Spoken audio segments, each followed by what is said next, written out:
the Justin thing, and really just with both quarterbacks in general, I think it has a lot to do with expectations. When we had a conversation, off air before we started about which way are they looking as far as pressure wise? Justin, if they run it back with Justin, there's going to be a ridiculous amount of pressure on him to actually make the leap that everybody wants to see from him.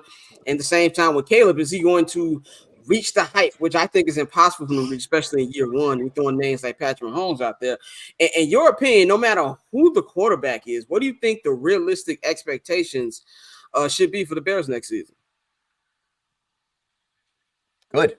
They should be good. You should have good expectations for the Bears. It's a really rare time for them, a good time. I think that a lot of people, myself included at times, kind of lose sight of that because you get so immersed in the decision of Fields or Williams that you forget that this is a good situation.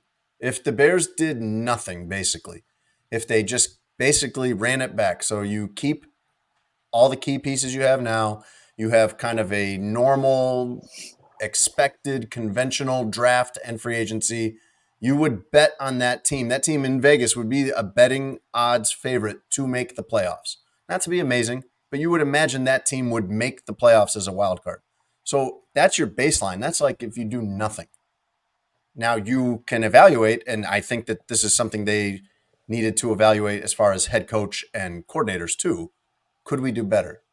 Could we aim higher than even a 10-win season? Could we find upgrades at quarterback, upgrade at head coach, upgrade at offensive coordinator, things like that? So it's a really good time to be the Bears. And one reason why I would have pretty good expectations for them next year, even if they do draft a rookie quarterback, and it's tough for rookie quarterbacks. There are not a lot of guys that just show up like CJ Stroud and do what he did.